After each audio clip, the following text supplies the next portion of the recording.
However, never underestimate any team. It's the top 16 teams of the world right now as they're competing for the World Cup. And we're very curious to see how they will do against ROC Esports. So they take away the D.Va here from Toronto Ultra, which really I don't think will cause them that many problems at all. I think what that does is just means we're just going to play dive like they did yesterday. Let's put someone on Winston. This is a problem we've seen North American teams fail to solve time and time again. South America is going to have a crack now, but if there's one thing I know about someone when he's got a nano, when he's nearly got primal, is he's about to kill your entire team. So that's a problem for ROC to solve a little bit later down the line. And they actually can't even swap to a D.Va themselves here, so we'll see how they stand up to this Toronto dive. We're seeing the venture on the side of ROC Esports as well. Lucas pulling it out here, but Merit, he gets the first kill against the cast from ROC. Early advantage for the Toronto roster here. And Sugar Free is just making good use of those rockets. Drupal gets another one, and Toronto is already up ahead here. Yeah, it might be the story of the game. I don't feel the bans for ROC have really helped him out all that much. They're going to swap onto a Queen Mirror here. So, in theory, they can play more aggressive now. If Vega wants to play wide or Reaper wants to play at an angle, they can chase that down with Shout. But, oh boy, is Canny taking some damage coming through in his first corner. And they're going to cop a nade. So they have to use Suzu. Low on cooldowns and now low on a DPS player as well. And they can't even get through the gates here, Julian. Yeah, I did not know that that was an actual choke point on Lijiang, but apparently it seems to be. Good save there from Merit as well from the knife. Almost got pulled down into the void there. But yeah, you can already see that ROC Esports is struggling to even make it close to the point. The Antinades have been working really well for RuPaul here. Now maybe they can take another approach at this, but Vega already off to an early kill again. You can see just a little bit, we talked about the coaching documents from Thesaurus at the start. He had the book open, and I think, obviously, page 1 in that book is if they ban D.Va, then it's maybe a little bit easier to play Pharah, and they teched into that straight away. So suddenly they're playing this double spam DPS on the Toronto side, and it's just really awkward to deal with. So you can see Canny and the rest of the team trying to walk up, but they've got no shield, they've got no matrix, nothing like that. They're just taking loads of damage on the way through, and this is why you're just seeing pick after pick after pick. ROC can't even get out of their own spawn. Yeah, they're so split up right now as well that it's just an easy fight for Toronto on all ends, basically. They can just pick off a player whenever there's an opportunity for it. Quite a difference on the server for sure. Currently, Sugar Free, no worries getting out of that one. As they're now getting closer and closer to that 100% mark. Only one fight left for ROC Esports to maybe make something happen on point. They've got both support ultimates ready, but there's the Nano Pharah as well from Toronto, making sure that Nitro is not coming back from this one. Advantage once again, and now they're just able to finish them off kill after kill after kill. It's a tough one, isn't it? It's a tough one. Best team in North America. Toronto have done this to many a team. I mean, unironically, probably should have swapped Widow and Spawn really from Nitro. Just to try and stop Sugar Free and Merit having to, and Vega all treating them so aggressively. I don't know if it would have changed the result of the series, but it would have been nice to see him get out of Spawn. Obviously, it took him a little bit of a warm-up period yesterday to get kills on the board here, ROC. So none of that starting one. Hoping for a little bit better here. They sure need to step up the game in order to meet the plays from Toronto Ultra. Comfortable 1-0 lead for them on Lijiang Tower as we now go into control center. This should be better for ROC Esports. This should be better for their comp. The map is still okay for Pharah because the ceiling is so high. As we see someone actually go onto Doomfist here instead. A little bit nicer into the Junker Queen, a bit harder to punish with these knives. A few more cooldowns to cycle around, and that nade hits again. Punch in, but they're just going to try and cycle back. Shout aggressively. This is the timing for them to get a kill if they can find something. They're over someone, and ROC have started this fight a little bit better. They've cleared all the space here, and they might be able to get RuPaul. Knife is good, but the nade is better. 1-for-1 trade so far. Might be okay for ROC here. It's 3v3, Julian. Yeah, however, though, the point, it will go to Toronto Ultra first, and now Sugar Free and Merit was able to make the kills for the team here. And although ROC technically did have a fair chance of winning that fight, the position did not do them too well as the point flip went to Toronto Ultra right away.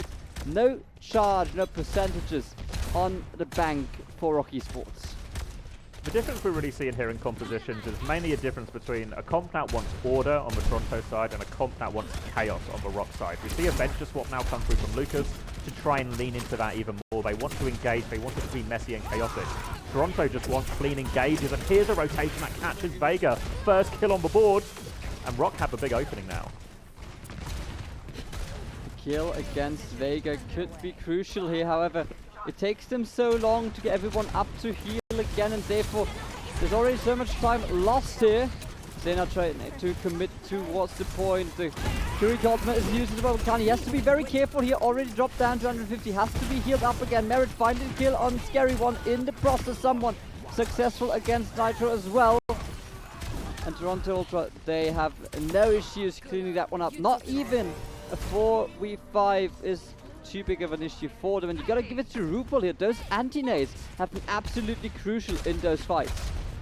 It's really hard because they have no great way to actually stop the anti-nade other than to... They can Suzu it afterwards, but then they're around Suzu. And this is one of the weaknesses of a Junker Queen composition, is while Scout is good, while Suzu is good, it is very long cooldowns for both of these. So in between those cooldowns, it takes a very long time for ROC to be ready. How did Sugar Free die to that? Oh no. Should be avoidable, but he's in there. They are trying to camp him in spawn. Canny is low, but maybe this will finally give him the opening. The question is, will it be enough from time-wise, basically, right? There's only 2% left. There's no one to touch it in time, and therefore Toronto Ultra quick and clean 200-0 on Lijiang Tower. They seem to be pretty chill about it, right? They did expect this win to happen, unlike this photographer expected the camera behind him, apparently. But yeah, Toronto Ultra, they're locked in for this. They don't want to put any risk on the line here. And they're looking clean. Really no problem at all. This is what we were talking about at the start of the series. If I am Toronto Ultra, if I am Pistorius, I am wanting this to be straightforward, no drama, nothing to give us any sort of doubting anything we're doing or our swaps or anything like that. Let's just have it be smooth sailing, get the job done, get ourselves rested and ready for our big game later. And perfect start for Toronto. Absolutely, and as you mentioned, the game later, this will be the big one, right? As we see once again, oh, Sugar Free's not looking good there. Bad timing on the jump, and I was like about to say, hey, they're using the ultimate in spawn already, but it seems to pay off for them, and therefore, why not? If you get the kills, you get the kills, right? As we see Cass taking another look at that strat book. And Toronto Ultra, yeah, absolutely, they're locked in, right? They're ready for this, and they also don't want to waste too much energy on a matchup like this, as the big one is coming up later today. I think from the ROC Esports side of things as well, obviously we talked about their expectations. It's just to, you know, take a few swings at Toronto, see how it goes. It felt like we saw a little bit more of that on the Queen comp, especially once we got to Control Center, a few more rotations where they caught some people. I think that maybe they still feel a little bit, I don't know what the word is, maybe not trying to play too safe, but trying to play almost too organized. I think just go full chaos, especially against like an Ana Illari version. What the Ana Illari likes is my Ana to stand in one place, my Illari stand in another place, my Doomfist or my Winston to sit in a certain place, and we have a very clear, we will go on this timing, and then we'll hopefully get something. If we don't get something, we will go on this next timing once everyone has cooldowns again. What you want is to just keep doing that cycle. Keep cycling through your cooldowns until you eventually something breaks on the ROC side of things. But what ROC were doing is they were playing a bit too slow. When they were able to get a bit of disruption, they would then take a very long time to reset, which obviously actually plays into the way Toronto won. And there's a lot of things to be said about the uphill battle they have in terms of roster quality, but I think that's what they want to aim for. And generally, if you're the underdog team, chaos is good for you. Make it messy, make it a dogfight, and see what you can do. Absolutely. One of the advantages that will be coming their way now is the opportunity of loser pick. So they will not only pick the map, they'll pick the mode as well. And they'll obviously also have the opportunity to pick the first hero ban in their favor. Therefore, a lot of opportunities maybe now to create a difference, or at least create a small advantage in your favor already before the map even starts. It will be super interesting to see what kind of, well, composition, or of course, what kind of map ROC Esports is going for, as this, well, obviously if you're on a map that suits you well, if you're on a map that is comfortable for you, it makes you feel like a little bit more at home, right? You can play the way you want to play can play the maps that you feel comfortable on. It might just be the advantage that they might need to at least make this a closer fight here.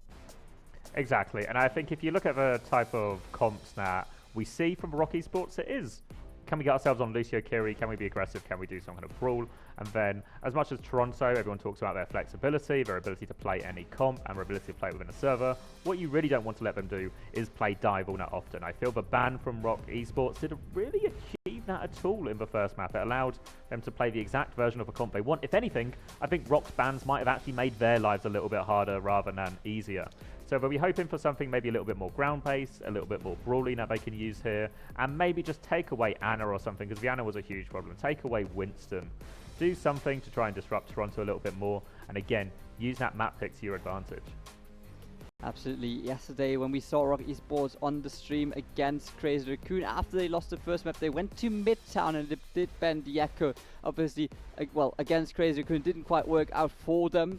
But Midtown definitely probably one of the maps that they feel more comfortable on, as we do hear of a couple of substitutions coming our way. It's going to it's actually going to be the same roster, never mind me.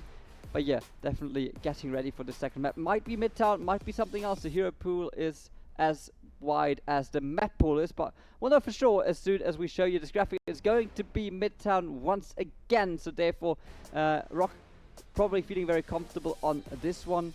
Do you think that we'll maybe see the Echo ban once again?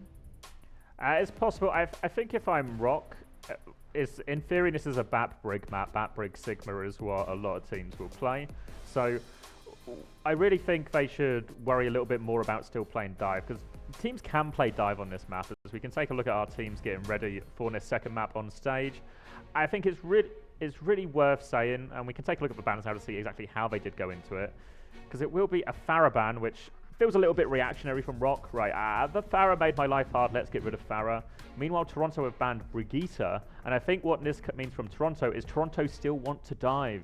Toronto want to dive, so they ban Brigitte, because now they can't play Brig, obviously, with any Ana Brig, but they can play Ana Ilari, and the anti-dive comp that teams would normally play in response to some kind of dive on Midtown would be a BAP Brig, very durable type thing. But now, all of a sudden, you're forced to play a BAP Lucio or something, or a Kiri Lucio instead, something that can be a bit easier to dive in a lot of scenarios. So I think maybe Toronto have actually maybe come out on top on this ban situation again, even though in theory ROC got to choose the order. It's definitely going to be a hard matchup for ROC Esports anyways, right? If now once again the bans seem to look a bit more favorable for Toronto Ultra, as they're getting ready to lock into this second map of this best of 5. Well, it's not looking good for ROC Esports, honestly. They have to somehow make something happen on Midtown on their map pick, because otherwise they'll be going towards the wall already. It's going to be a early match point otherwise for Toronto Ultra, and they definitely would want to avoid this. But on the other side, Cass and the team, they probably wouldn't mind. I think one thing that's worth bringing up as well, I was just thinking with the bans, it was actually what you get when you get this loser's advantage is you don't necessarily get first ban, you get to choose whether you ban first or you ban second. And typically teams ban first for some of the reasons we've talked about. You get to basically protect a role as well as sabotage the enemy. So you get to play a bit of defense and offense. Other than that, banning second is really the sort of thing you would only want to do if you were really unsure what the other team was playing, perhaps. You weren't sure what they were playing, and you maybe just wanted to see their ban, try and get a read of their thinking, and then try and let them go first so you can counter them. Probably something we'll see in later maps in a series rather than early on. But ROC actually choose to give over the first ban to Toronto, meaning Toronto get a chance to take out, obviously, Nat Brigitte, set up their dive comp potentially. And then it's a puzzling decision from ROC, honestly. It feels like they've given a lot of control over to Toronto here, and if I'm Toronto, I'm probably feeling pretty happy with the matchup I'm probably going to get on my screen as well, because it forces them to double flex support, which is a comp that's pretty vulnerable to dive, and Toronto are not going to miss an opportunity to go on to dive. They sure will not. Someone on the Winston looking to get information for his team, trying to get over this choke point below the train fairly quickly. Kani on the Sigma on the other side. Sugar Free already creating a lot of space here as someone's trying to take a first peek at the backline of ROC Esports. A two-pronged attack from Toronto Ultra here. They have their Kiriko and their Tracer trying to pressure through house and force point. You can see Lucas trying to match that with the help of Scary One on the Yolari. But they're going to do this, slowly probe them from all sides, even a little bit of a bubble trade here. Don't expect a heavy commitment from Toronto until they have that nano. And actually, it's going to go wrong before they even get that nano. Picks come in. And it's an alright start, actually, for ROC. Absolutely, taking out someone early on. The tank gone for Toronto makes their life way harder, as Merit is repositioning quite deep into the enemy lines. Actually, with Vega, they are able to create a lot of space here already. Sugarfree finding kill on Nitro, and now just falling on one by one, and Merit gets another nasty click onto Lucas. It's a team kill for Toronto Ultra. And ROC, they have to give up this first point. That's a really painful one to lose. The big danger, if you are ROC Esports, should be when Toronto Ultra get to their ult combos, the Nano, the Primal, the Kitsune Rush. All ults that allow Toronto to commit very hard into the dives. So if you lose those fights, it's sometimes inevitable, it's hard to deal with. But if you start losing fights to the no ult dives, this is where the map can really get away from you. So ends up being a pretty easy first point. And now they have that dangerous combo, so expect this Nano to go right onto someone, expect it to Primal if he needs, and expect ROC Esports to have a very difficult task on their hands. Yeah, you really are facing a hard time if you're trying to kill a Nano Winston, then you're almost there. Now it just pulls the Primal as well, and you get another 1,300 HP onto your shoulders again. Definitely not an easy one to defend for ROC, as Toronto's making meter after meter happen on the card here. Looking for good timing up on the high ground. Yeah, they inch the cart forward. There comes that Nano in, lands, and forces Lamp straight away. And there's the Primal, a classic combo. We see someone doing this all the time. You know it's coming. You know he's going to do it. They do it all the time. The problem is actually stopping it. This type of comp, whether you're on BAP Alari or you're on BAP, even if you're on BAP Brig or BAP Lucio, all very difficult to deal with. They're going to swap over to the D.Va now to try and give themselves a few extra tools to deal with that. But they still have that Kitsune Rush, and it looks like Toronto might even go early here. Looks just like it. Sugarfree finding an early kill again against Scary One. Sugarfree also now taking down the Immortality Field there for 3 shots for everyone. Sugarfree is just doing it all by himself. Takes out Brokey, takes out Nitro, and Merit helps him out on Lucas here. Points kept in the meantime. 5 minutes on the time bank. Toronto Ultra are on time for the train. Exactly, no stopping them at all. They use their ults kind of exactly as you wanted it, and we talked about these are the ults you can be more aggressive with, the Nano, the Primal, the Kitsune Rush. Be aggressive, drop it on the back line. Here's a chance for ROC Esports to stabilize now, and that Vega pick will help out, but Toronto want to bob in. They're still committing to it, but I don't think this is going to bother ROC all that much. Easy kill on the... he's lost mech, actually? How did they get mech out of that? All of a sudden, it should have been an easy stabilize for ROC, but a mistake here cost them their mech, and now all of a sudden it could go from bad to worse, as Toronto are going to keep their foot on the gas here. Someone applying a lot of pressure here as well, trying to deny too much kiting from ROC, as they'll have to wait for Kani to return from spawn here. They'll probably get one more good push into this bot being thrown in there, but Slept has somehow woken up as though, and therefore ROC, they are able to force Toronto Ultra back a little bit, but how long will that last? Yeah, it's a bit of a cheap disengage ultimately. Now they've made a swap over to Zen Toronto Ultra. Their backline is more powerful, so much utility. What you have to do if you're ROC is Lucas and Candy need to get on this backline. They need to punish them. They need to find ways to be aggressive here, because if not Zen and Anna are allowed to cook, they will just win. But before that, they also have to deal with this Nano Primal timing again. It's good timing here for Nitro, though, as he's able to get out Sugarfree, but someone on the other side with the Primal Rush takes down the Baptiste. The backline of Toronto Ultra has suffered as well, though, or someone, despite being able to pick 2, gets taken out of the equation by the enemy Ash now. ROC Esports, they stabilize once more, and the time bank is already down to 3 minutes now. Actually really well weathered. It looked for a second there like someone was going to get it going, but ultimately he trades 2 ults for 2 kills and he dies right afterwards. So with the spawn right there, they're able to stabilize. Nitro's pick onto Sugarfree right at the start probably was the big saving grace as well. Really took the sting out of that dive. Now a bob push comes in, but Canny is aggressive in the backline. Got that bomb with Lucas. They want to kill. They need to kill this backline. If they can trade, the defenders can always win out, and they do get the mech back. More pressure onto this Toronto backline, but they don't get any kills. Yeah, nothing at all actually, as they now Try to use the Larry ult, but it gets denied. It gets so heavily denied. It still is able to fight Merit, but there would have been so much more possible from that angle. RuPaul finds the Diva in this push, and now Nitro, he's in trouble. Needs to get assisted by the Lamp as RuPaul keeps pushing that part further and further, as we now even see this Yata ult coming out to body block this here, but still the touch is possible for ROC Esports. How long can they hold this? No. Nitro again with a pick out. Merit swapped Widow, and they're cleaning everything up on point. 2 for Merit. They'll finish it in the end, and there was a bit of hope there. I think it was the right decision by ROC. I think the way we saw Canny and Lucas try and make that aggressive play, the execution wasn't great, right? The Toronto backline were very much aware of the lose con as well, and that they need to be careful of this Diva Tracer aggression. What you really want to see from the Diva Tracer there is there a way they can find a way to cheat the engage, right? So instead of having to come down main, where the enemy team can see you coming the entire way and take a step back and go around a corner and all these things, can you find a situation where you can drop in from a bit of cover, drop in from a high ground, try and bait this Ana Zen to overextend to a more killable position. So maybe a bit telegraphed in terms of what Canny and Lucas wanted to do, but I think the concept and the decision of what they wanted to do was correct. Still quite the big time bank on the side of Toronto Ultra now. Definitely something they can work with in case of ROC Esports also completing the entire map. However, that's going to be a tough challenge for them for sure. It's now time for them to go into their attack round. But Toronto Ultra, even their defense has been looking very, very strong in previous matches, and obviously as well on Lijiang Tower, nothing really happened to any of those capture points. Hard challenge up ahead. I thought Vega was going to life weaver, but he's backed out of it. Coward, just play it. Very limited life weaver action so far. Still think it's an underrated hero and there's more utility. Maybe not in a dive meta to be fair, but Vega's going to pass on that opportunity and they will stay on the same comp here.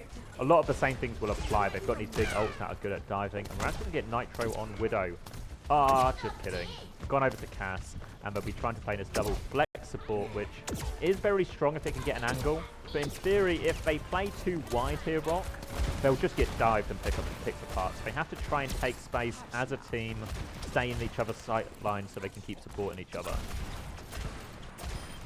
Lamp used quite early here, will delay the push a little bit for sure. Still trying to make some more damage onto Lucas, but he gets out alive just in time. Toronto obviously looking for the full hold here. They don't want to invest too much energy on this series after all. Someone now is getting heavily dived, and he gets taken down by Cardi as well. This could be the advantage for ROC. The question is, can they make it work? As Larry is already traded in that fight. 4v4 now coming their way, and Sugar Free trying to slice through enemy lines here. The Tracer is just everywhere. They seem to concede so much space there, Toronto. Just let everyone swing on someone. Couldn't get him away. Someone maybe just needed to back up into train a little bit sooner. But now they've got a bit of space here for free. Someone has respawned and is back on point. But in the meantime, they've lost Vega. And now this is the chance here to stabilize, peek back out on this Winston, clear them out and get themselves on point. Someone has to retreat a second time, as they are now looking to find one more touch onto this point. But ROC Esports, they've got a quite good presence. They're trying to make it out and do this last third in their favor. Bob now getting thrown into that small room that will definitely create a lot of space for Merit and Sugar Free to work with, and it works out for them in greatest fashion. Someone taking out Ilari once again. And with 77% in the books, ROC Esports will have to take another approach at this from their spawn doors. Ah, that was it really. They had such a good situation. They had control of the map, they had control of point. They actually had it before some of the key ults were up, and to lose it to a Bob like that when they had the window themselves, really hurts actually. And that was the big opening. Now all of a sudden they have to do these same retakes. We saw it was difficult for them to walk up. They're going to lose Scary One here, so we have to reset out of this as well. They have to do this difficult walk up, and they have to do it into the scariest ult possible. There's a minute 40 left on the clock, and ROC might be in cooked territory. It might just be indeed. There's a couple of ultimates to work with on both sides, though. Also Toronto Ultra having quite the heavy ult bank ready here. Sugar Free looking for good timing on that bomb. Might not even need it, as someone is cleaning up with the nano boost. No hope in this one. No, they at least have some of their own ults to come back with and try and deal with it. The problem very much with ROC's comp is a lot of these ults aren't the craziest value. You know, you can maybe just use High Noon to deal with the Winston ult. Maybe you can try and use the Captive Sun to counter dive as well, but they're not really big, scary ultimates for Toronto to deal with, and we can see someone setting up in its early primal, and here he comes again. Definitely able to force out the Lamb super early as some Sugar Free misses the pulls, but still the rest of Toronto, they'll make it work either way. Merit finding kill. Sugar Free now successful against Baptiste. This will send ROC into a last fight territory. It's do or die with 30 seconds on the clock. It's I don't want to have too much of a go here at ROC Esports because obviously this is like a big mismatch in terms of teams, but I think we maybe see a demonstration of what can happen when playing against dive teams too. When we saw Froki on that rotation, you saw someone drop on him very quickly, and you saw a very quick lamp come out. With Baptiste, you have to try and milk your cooldowns as much as possible, and it just feels like the backline now from ROC Esports have got themselves in that fatal situation where they're just really scared of Toronto, and maybe with good reason, honestly. They are literally getting killed in spawn right now. So, like I said, not too much of a go at ROC, but I think it's a good demonstration of what can happen against good dive teams if your backline can get kind of just a bit frazzled, a bit rattled, and once that starts happening, they actually start dying more often because they have no cooldown for later bits of a fight. Tiny now getting taken down, however there will be another touch from ROC. Maybe they can find another pick here, but the overtime is ticking down. Nobody there to touch in time.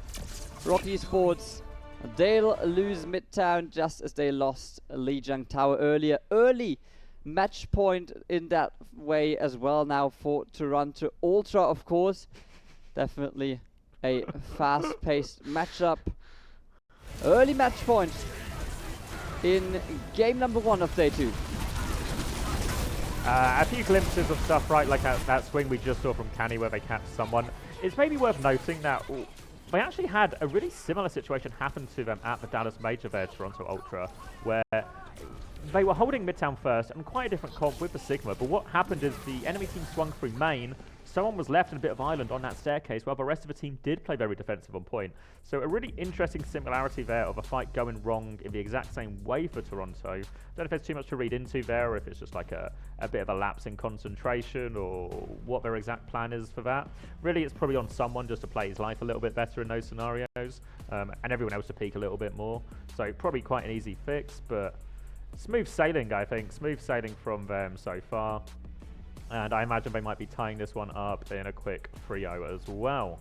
So, as I believe we've lost Julian, so I'll do it all myself, it's fine. Toronto Ultra actually taking that second map. And so far, I think what we've seen from the bans out of ROC Esports... nice of you to join us, Julian. Come on. Yeah, I thought I'd swing by, you know. What are you doing, buying more gold shirts? Come on. Yeah, the series is still going on. Like other people are collecting the golden guns in game, right? For me, it's like more of like you complete the 100 casts, right? You get a golden shirt, and maybe with 200 you might get a golden suit as well. Still saving a couple of bucks for it, but yeah. No, I totally agree with you. Tough situation to be in as well, and now with the backs against the wall, what's there still to pull out of the sleeves for ROC? There's not really any surprise tactics, any aces they could maybe have ready to play now, and because if they had, why would they wait? You know, why would they wait for match point for Toronto? I don't see too much hope for it, honestly. Ban one of the dive heroes, surely. I mean, it's I've said this a few times, so like I don't want to have a go at ROC Esports because I know this is a mismatch and they're not really expected to win this series. So all the criticism should come with that caveat. But just ban one of these dive heroes. Why is he why stop letting yourself get naded? The best counter to getting naded is to ban Vianna out of the server before they even get a chance to. Or ban the Winston. Do something to stop it. I'd really like to see one of those bans come out, and if we don't get those, I mean, I don't know. It probably doesn't change the result if I'm being honest, and that's why we shouldn't, you know, take it with a grain of salt and all that, but just ban Vianna. Just ban Vianna. Take it away from them. Don't let Toronto ban first as well. That's probably a key bit as well. So hopefully ROC nail the bans here. In terms of maps, I don't know where we should go. In terms of maps, probably something similar to that is not too bad. Maybe a Colosseo could be possible.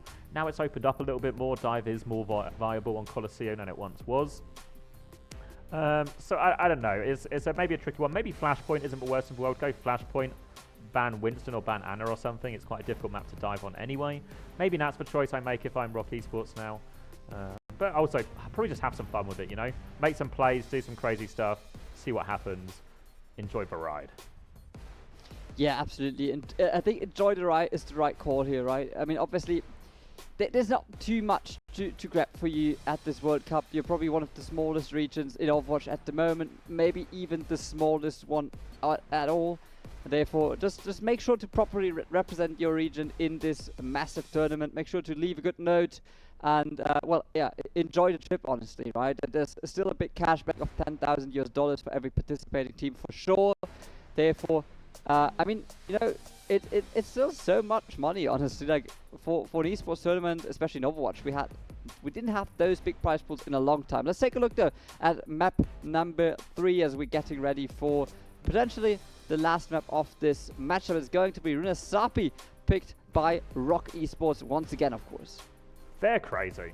This new map is so dive favored. Are we gonna take the dive mirror? We can take a look at the ROC boys now and see if we can see in their eyes and what they're thinking. But why have we gone to Riyadh? I don't know. It's just gonna be a dive mirror. Surely not. This can't be optimal. Oh yeah. It really can, but let's take a look at the banned heroes on top of that. Maybe at least something here. So they do ban the Winston, nice. Which at least, well, denies one of the possible dive combinations, right? But in a D.Va strong matter, maybe that is even another choice they could play here. Toronto Ultra decides to ban the Echo. Probably just, well, denying the Echo, I guess. But in this matchup, you know, right, it's probably not up to the bans to decide whether Toronto Ultra can take this or not. However, we still will take a look at how well the Winston actually was for Toronto. They will not be able to play it in this third map of the matchup. Yeah, we'll get an interesting look at least in terms of how Toronto will react to these Winston bans. Well, for Toronto Ultra, I think there isn't maybe big aspirations of taking these dives against some of the more elite Korean dive teams, but ultimately it will be their path through lots of the non-dive favoured teams. So a lot of those EMEA teams they could run into, or even some of their other North American counterparts, as we've obviously seen Nightmare and others doing quite well. So what they do instead will be quite interesting. At least for now, he's locked for Doomfist here, someone, so it feels like he's just going to play, they're essentially going to play the same comp, the same style, just if they don't have a Winston, they're going to play the Doomfist instead, which is a pretty much a like-for-like swap in terms of style. Honestly, I've got good feelings about this map. This was the one where yesterday Nightmare was able to finally beat Fnatic. And therefore, let's see, maybe it is the map of upsets. After all, ROC Esports looking to make something happen against the big Toronto Ultra. It will be a tough challenge though, for sure. Yeah, I still think there is... The problem with going to Riyadh is probably the bigger problem here. The bans make more sense, the map makes less sense. Every reason Riyadh is a good Winston map applies to Doomfist as well. All the high grounds that the Doomfist can exploit, all the different places he can stage from. And we're going to see a lot more of this cycling coming again. You see someone just harassing. There goes the lamp, and they come through. This is the big kill timing now, and that's exactly what Toronto wants to do. 1 dive, 2 dives, 3 dives. As soon as we get that key cooldown, once the lamp is gone, they are killable. And we've seen that exactly there from Toronto. Real textbook stuff. It looks like it was taken straight from the strat book of Cass right on into the page game. 4. Yeah, page 4. It's like it's coming literally from the teacher's book, you know. Toronto Ultra on the way, 30% in the books already. ROC Esports looking to find a way into this, but you can already tell, like, Kani 20% on the D.Va Ultimate, someone at 60% on the Doomfist one. So already quite the advantage that's building up here for Toronto Ultras. They are trying to initiate another fight here. Early lamp used by Froki, dies afterwards as well. But Lucas, he's able to take on someone. This might be an advantage that ROC can benefit from. But Merit, he's just there, he's just ready, out-diffing the Ash of ROC Esports. Not even Scary One can make a difference here.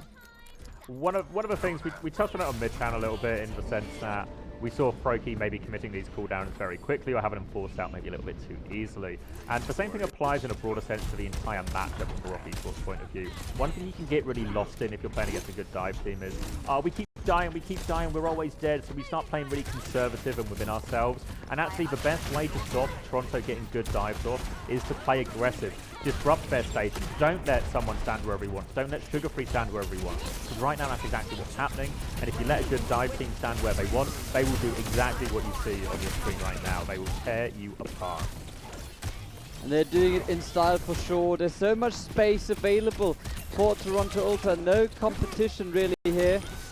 As they're getting closer to that 100-meter mark that just now crossed. Oh, this is a very one-sided one so far. We're only 2.5 minutes in. I think we're about to see a world record here. Come on, Toronto. Ruda Sappy, new map. This has got to be a world record. Let's get a sub 4-minute time on the go. There we go. Nitro down. The speed run is on. No trading now. Ah, Vega, the speed run. Think about the Guinness Book of World Records. We could get ourselves in there. Still on though. Cart's still moving. Guys, 3 on card.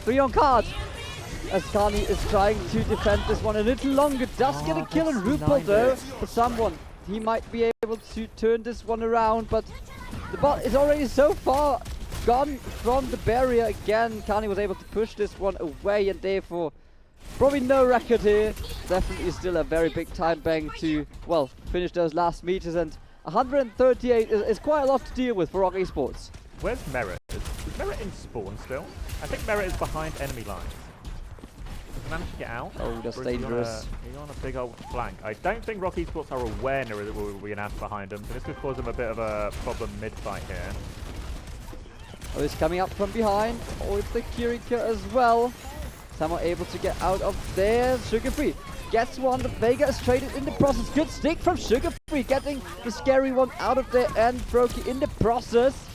Toronto probably will come up ahead on this fight, but they'll have to wait for the rest of the team to come in here again. Kani trying to use the bomb for Remac, but it won't be enough to keep him alive. Decent trades at least take a bit of the sting out of this next attack, and this is what we can often see on pushes. It's a really hard distance to recover from if you have a ROC Esports, especially with how this series has gone so far. But trades will keep you in it, and you never know. Runa Sappy is probably one of the more completable maps, especially helped with this new robot change where he's a little bit faster now. We see maps like Colosseum where getting capped can be an absolute nightmare. Runa Sappy is quite cappable, both the first and the second, as we've seen this Nano come in here, and the punch connects again, and they are on the run, but I don't think they are getting out of this one. No chance for escape. Take the Lucio as well. Scary one trying to make it out alive, but he surely will not. Only Kani left on the Diva now, trying to delay this process a little longer, but there's already action happening very close to the final capture point. It looks as like Toronto are just able to make it happen right now, right here. Last few centimeters to go here. Nitro gets RuPaul, and Scary one gets Vega. Maybe they can turn this one around. Oh, they can't finish their dinner. They type GG's for disrespect. Ah. Awkward. The disrespect from Toronto. They thought they had a bit of a blunder there, and potentially still 4.5 minutes left of this, as Toronto might regret swapping Merit over onto that sim, and I think Toronto still a pretty big lead, but a bit more work to do yet. I mean, yeah, 4 minutes. There's still plenty of opportunities to complete this one for sure, but they're just losing time after time here. Sugar-Free tries to give it a go with another pulse one, does miss this one though. Kani able to take out Vega. Slight advantage on the side of ROC, but it won't be there for long as Lucas gets taken out by someone. 4 against 4 situations, so trying to simply brawl it out, but even with 4 minutes to go for ROC Esports, they are very far away from somehow trying to make this work. They've got the ult bank at least. They've got a lot of tools to deal with all this aggression. They're going to actually beat pushing aggressively here to try and get themselves up top of RuPaul, but they're trying to TP him out here, and you wouldn't really associate Symmetra as a hero to play in dives, but if you use that TP to move your backline around, you might just get a little bit done, and now they can re-push with this beat. High Noon, Beam goes through it, both again, and Nano for Symmetra. The wall to deny the bomb, and Merit is going off. Will quickly demech Kani again, and full charge, walking around, just lasering everyone. And, alright, now they are on the front foot. They've not traded. This time they'll finish it, right? This, are they going to get the late kill on the Diva? This one is unfundable from Toronto. There's no way.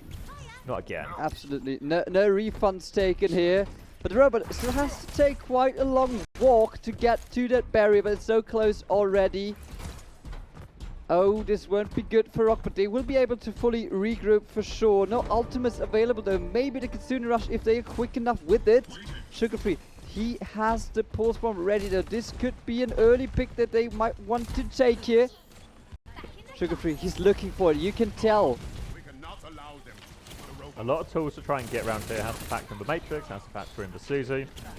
Just trying to harass them and bleed out the cooldowns, but Merrick's actually going to get picked from across the map really before anything starts. They have Kitsune Rush now, which means all those cooldowns will come back quicker. They've dealt with a lot of the threats, and they will finish off that Merrick kill here, so ROC can keep moving forward as Sugarfree has sort of been left behind here. They still have more problems to deal with. That pulse bomb is eaten now. Will trade his mech for it, so maybe not a net win as Merrick's going to try and come back quickly on Soldier. Meteor Strike to keep on going. They force a lot of cooldowns here. Will anything give? Does it connect the punch, but the damage might be done regardless. And we see the same kind of thing. It's not the first dive Toronto kill you want, it's the second dive or the third dive or the fourth dive. Someone doing all the work here for Toronto Ultra, and this should be it, surely. No more touch possible for the Tracer. A second time we see the GGs in the chat. And Toronto Ultra, they are taking a quick, very quick 3-0 over ROC Esports in Group A. A second W in the books for them. Yep, North America over South America, as a lot of people would have expected, as we get the teams coming over to shake hands. That was part